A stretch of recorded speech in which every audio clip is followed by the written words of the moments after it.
The sound of laughter hit me before I saw it. The kind of laughter meant to humiliate, not amuse.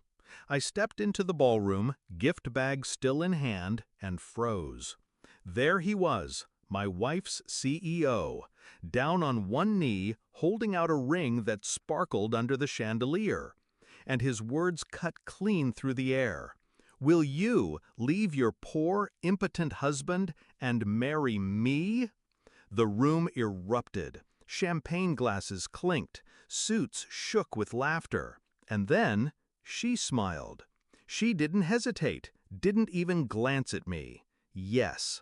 My chest didn't burn. It didn't break. It went cold. I didn't make a scene. I didn't throw the gift. I simply turned, walked out the same way I came in. They thought they'd humiliated me.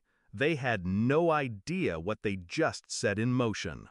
I met her 7 years ago. She was ambitious, magnetic, always reaching for more. And I was the quiet one, the builder.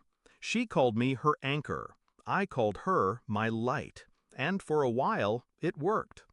When I invested in her company, she said it was our future. When I bought her the penthouse, she said it was our dream. When I gave her everything, time, trust, money, she said it was love. But love doesn't leave you in a ballroom, laughing with strangers, calling you impotent. The signs were there, long before the proposal.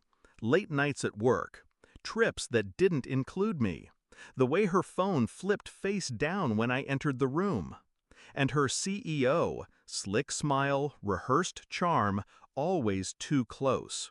I saw it. I filed it away. And I stayed silent, because I knew patience is sharper than rage. The night of the party when she said yes to him, she thought she'd won. She thought she was trading up. What she forgot was structure. The very structure she stood on, her salary, her bonuses, her shares, were all built on my stake. 90% of the company. Signed, sealed, untouchable. So I went home, poured a drink, and started pressing keys. Step 1, I logged into the corporate account. Every business trip, every team-building retreat, every event she'd scheduled, I canceled them all. Hotels released, jets grounded, cards declined. Step 2, I froze the discretionary funds. The endless flow of cash she used to impress people who thought she earned it. With one command, it was gone. Step 3, I called my attorney. Triggered the clause I'd been holding in silence for months. The buyout option. At market value. $357 million. Liquid. Mine. By midnight, my phone wouldn't stop vibrating. 156 missed calls. Voicemails stacking one after another. Her voice crying. Her CEO shouting. Board members pleading. But I let them pile up. Because the same silence they mistook for weakness was the silence that destroyed them.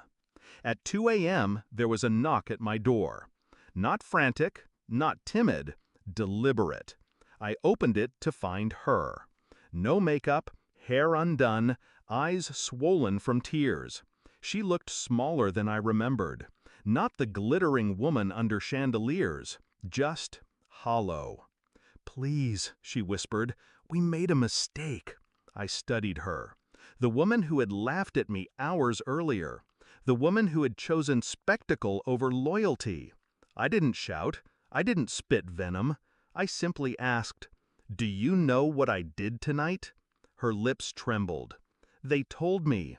The shares, the money. You ruined us." I leaned closer. "No, I built it. And then I took it back." Her tears spilled. "We can fix this. We can start over." I almost laughed. Almost.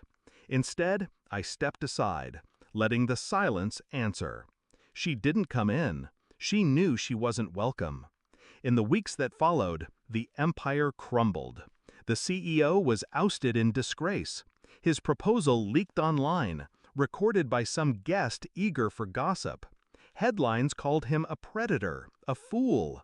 Investors fled. My wife, or rather my ex-wife, became a pariah. No job offers, no invitations, just whispers about betrayal and humiliation. And me? I walked away with $357 million. My name intact, my silence unbroken. I don't miss her. I don't miss them. What I remember most is the laughter in that ballroom.